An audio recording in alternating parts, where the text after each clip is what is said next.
finalement? Un chrétien, c'est quelqu'un qui a reconnu d'abord que tout ce qu'il peut poser comme acte ne peut pas le justifier aux yeux de Dieu.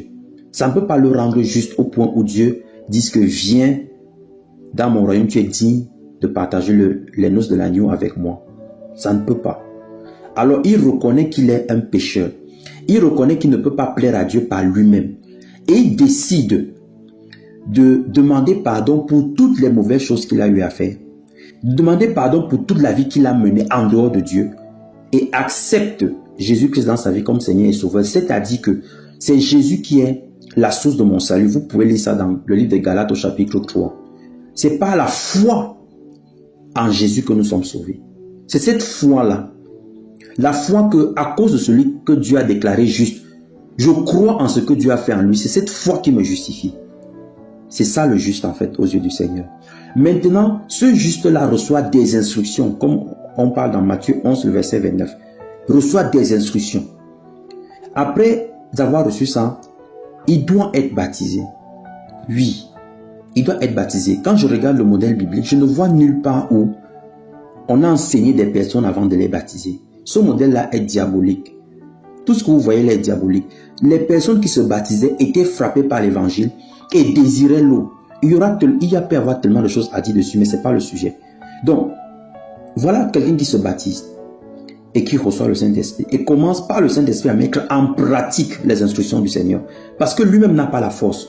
Donc, une personne qui est véritablement chrétienne ne va pas faire le bien pour que ce bien-là la justifie aux yeux de Dieu, mais va faire le bien parce que c'est sa nature, c'est sa nouvelle nature de faire le bien. Donc, le bien devient la conséquence du salut et non la cause. C'est ça une personne qui est sauvée, c'est ça un chrétien. Voilà les personnes qui sont agréables au Seigneur. Donc, mes frères, j'étais en train d'aller en enfer. Pourquoi? Parce que j'étais normal. Oui.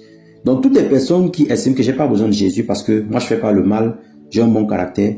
Et généralement, ces personnes s'appuient sur des personnes qui disent qu'elles sont chrétiennes et qui font des choses pires qu'elles pour dire que vous voyez, moi, je suis mieux que ces personnes-là qui disent qu'elles ont Jésus. Tu prends exemple sur les mauvaises personnes. Tu ne peux pas demander l'excellence en prenant pour comparant une base médiocre.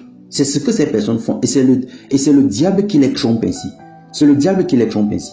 Si tu es dans ce cas, mon frère, ma soeur, je t'en prie, révise-toi. J'ai allé en enfer parce que j'étais normal. Normal. Alors, dans 1 Thessaloniciens 5, le verset 2, l'apôtre Paul nous dit, car vous savez bien vous-même que le jour du Seigneur viendra comme un voleur dans la nuit. Personne ne sait lorsque le Seigneur viendra. Tu peux te dire que j'ai le temps, je vais le faire petit à petit, mais tu ne sais pas quel est le jour. Moi, je suis allé me coucher, j'étais en bonne santé, je n'avais rien. J'avais 14 ans, j'étais dans la fleur de l'âge avec toute ma force, toute ma vigueur. Mais ce jour-là, ce démon m'a dit, je suis venu chercher ton âme. Donc, après cette salle de torture-là, dans cette salle de torture où j'étais, je me suis retrouvé dans un chemin qui était ténébreux, extrêmement sombre. Il y avait des ténèbres à un niveau où je ne pouvais pas voir mes mains. Je ne pouvais voir absolument rien. Et c'est ce qui est dit dans le livre d'Exode, le chapitre 10, le verset 21. L'Éternel dit à Moïse, étends ta main vers le ciel et qu'il y ait des ténèbres sur le pays d'Égypte et que l'on puisse les toucher. C'était des ténèbres qu'on pouvait toucher, mes frères. On pouvait toucher ces ténèbres-là. On pouvait les toucher. Ces ténèbres étaient palpables. C'était comme des ténèbres, c'était quelque chose qu'on pouvait toucher en fait. Je n'ai pas une autre façon de le décrire. J'avais des chaînes aux mains. Je le savais parce que mes mains ne pouvaient pas bouger et je les sentais. J'avais des chaînes aux pieds. Et il y avait une chaîne qui reliait mes mains et mes pieds. De la même manière, il y avait une chaîne qui reliait mes pieds et une personne qui était devant moi, les pieds d'une personne qui était devant moi et les pieds des personnes qui étaient derrière moi. Donc, on était dans une file. On était en train d'avancer. Et le pire, c'est que sur mon cou, il y avait quelque chose qui m'empêchait de tourner ma tête à gauche ou à droite. Qu'est-ce que ça veut dire? Ces éléments se retrouvent dans la parole du Seigneur. Le Seigneur dit dans Jean 8,36 que si le Fils vous a franchi, vous serez réellement libre. Ces chaînes, c'était la représentation du péché. L'image du péché dans lequel j'étais. À cause de ma justice, je pensais que j'étais libre alors que j'étais prisonnier. Donc toutes les personnes qui n'ont pas Jésus ont des chaînes sur elles. Elles ne s'en rendent pas compte simplement parce qu'on ne peut pas voir ces chaînes. Elles ne sont pas physiques, elles sont spirituelles. Et du coup, lorsqu'on est débarrassé de l'enveloppe physique, la réalité spirituelle devient palpable. On peut la voir, on peut la toucher. Les ténèbres qui m'environnaient étaient l'état de mon âme. Je ne m'en rendais pas compte, mais j'étais dans les ténèbres. Pourquoi? Parce que je n'avais pas la lumière. Or, Jésus ne dit-il pas, dans le livre de Jean, qu'il est le chemin, la vie et la vérité? Ne dit-il pas qu'il est la lumière du monde? Le Seigneur ne dit-il pas qu'il est la lumière du monde? Donc, une personne qui n'a pas Jésus est dans les ténèbres et il est emprisonné par le péché. On peut le lire facilement, on peut le comprendre facilement dans Romains, le chapitre 7, lorsque l'apôtre Paul parle du péché. Il dit dans le verset 24 que qui me délivrera du corps de cette mort? Il se rend compte que les chaînes du péché, lorsqu'on est sous le péché, c'est une loi puissante dont un homme ne peut pas se défaire lui-même. Donc, seul le Fils peut nous affranchir réellement. Seul Jésus peut nous affranchir réellement.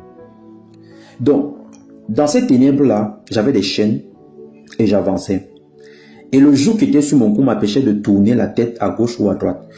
On peut voir ça dans le livre de Nombre au chapitre 21.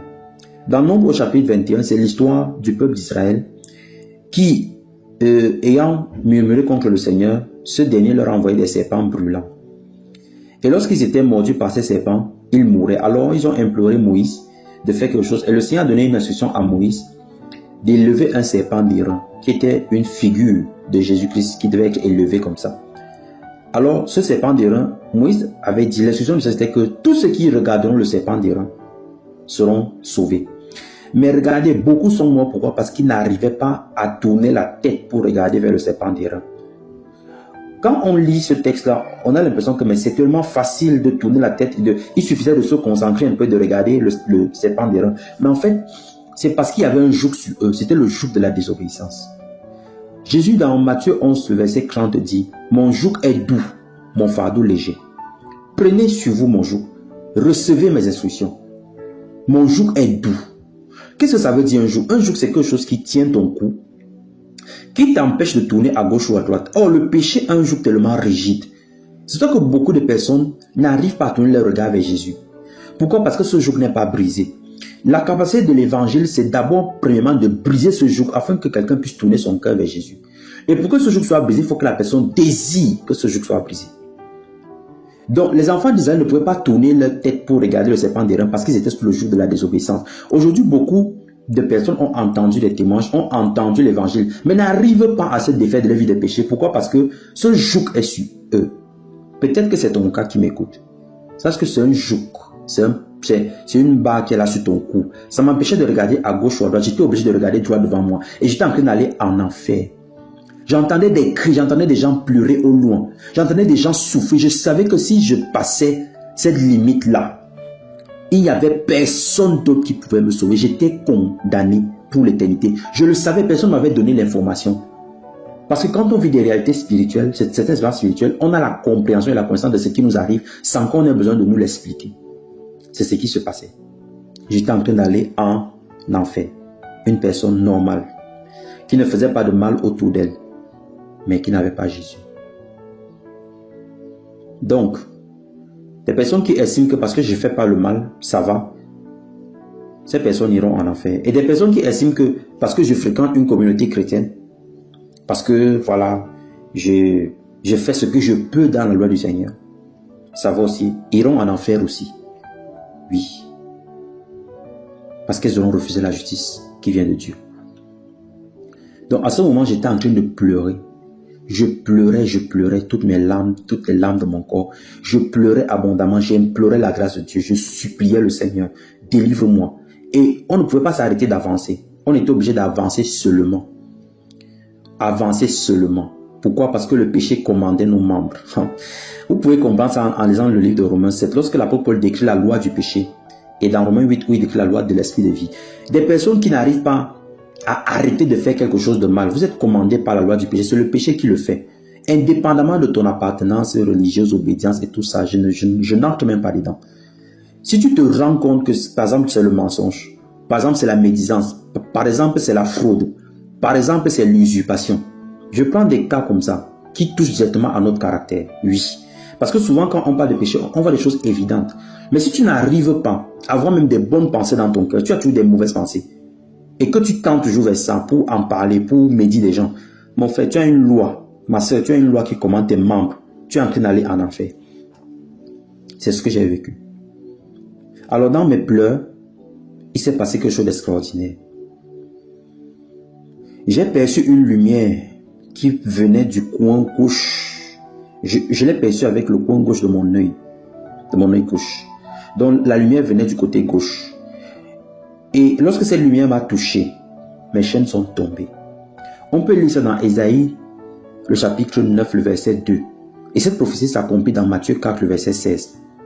Il est dit, le peuple qui marchait dans les ténèbres voit une grande lumière sur ceux qui habitaient le pays de l'ombre et de la mort. Une lumière resplendit. C'est ce que j'ai vécu. C'est ce que j'ai vécu. Toi qui m'entends, tant que tu n'as pas vécu cela, ce qui est dit dans Ésaïe 9, 2 là, tant que cette lumière, tu n'as pas vu cette grande lumière là, cette grande lumière, ce n'était pas une lumière en termes d'intensité, c'était une lumière en termes de lumière seulement. C'était comme un petit point lumineux dans le noir, mais cette lumière était suffisante pour que mes chaînes tombent.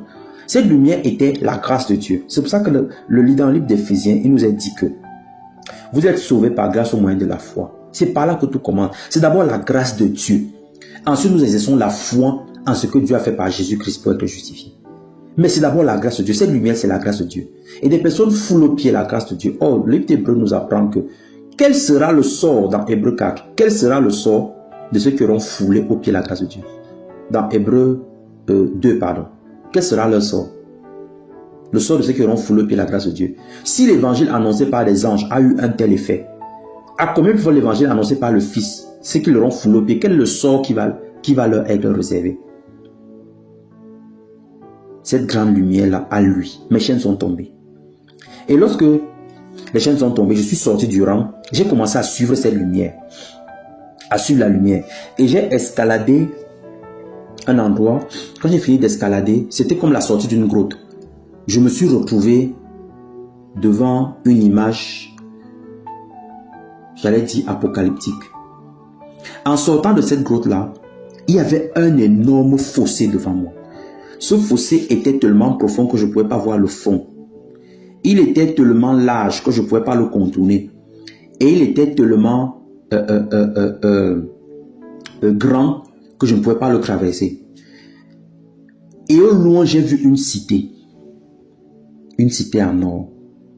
Ces éléments que je décris, je précise encore qu'en l'an 2000, je ne lisais pas la Bible. Je ne connaissais rien de ce qui est écrit.